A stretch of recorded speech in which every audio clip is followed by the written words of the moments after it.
നഗരസഭ 2026-27 സാമ്പത്തിക വർഷത്തെ പദ്ധതി രൂപീകരണത്തോടനുബന്ധിച്ചുള്ള വികസന സെമിനാർ സർവീസ് സഹകരണ ബാങ്ക് ഹാളിൽ വെച്ച് നടന്നു. സെമിനാറിന്റെ ഉദ്ഘാടനം സേവ്യർ ചിറ്റിലപ്പള്ളി MLA നിർവഹിച്ചു. നഗരസഭാ ചെയർപേഴ്സൺ മിനി അരവിന്ദൻ അധ്യക്ഷത വഹിച്ചു. നഗരസഭാ വികസനകാര്യ standing committee chairperson Sheela Mohan സ്വാഗതം പറഞ്ഞു. നഗരസഭാ വൈസ് ചെയർമാൻ PN സുരേന്ദ്രൻ പദ്ധതി വിശദീകരണം നടത്തി.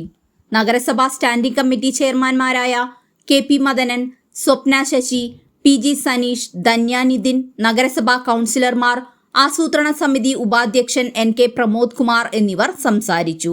നഗരസഭാ സെക്രട്ടറി MK വിനീത് നന്ദി പറഞ്ഞു.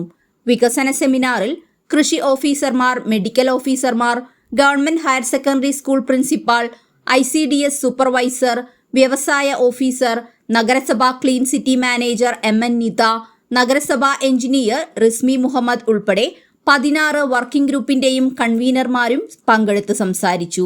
വിവിധ രാഷ്ട്രീയ പാർട്ടി സംഘടനകൾ, വ്യാപാരി വ്യവസായ സംഘടനാ പ്രതിനിധികൾ, കുടുംബശ്രീ പ്രവർത്തകർ, അംഗൻവാടി ജീവനക്കാർ, ഹരിതകർമ്മസേന അംഗങ്ങൾ, വർക്കിംഗ് ഗ്രൂപ്പ് അംഗങ്ങൾ, അയ്യങ്കാളി തൊഴിലുറപ്പ് തൊഴിലാളികൾ, ആരോഗ്യമേഖലാ ജീവനക്കാർ തുടങ്ങിയവർ പങ്കെടുത്തു. സമ്പൂർണ്ണ ഭവന പദ്ധതിക്ക് വേണ്ടിയും വടക്കാഞ്ചേരി പുഴ സംരക്ഷണത്തിന്റെ ഭാഗമായുള്ള പദ്ധതികളും ഉൾപ്പെടുത്തിയിട്ടുണ്ട്.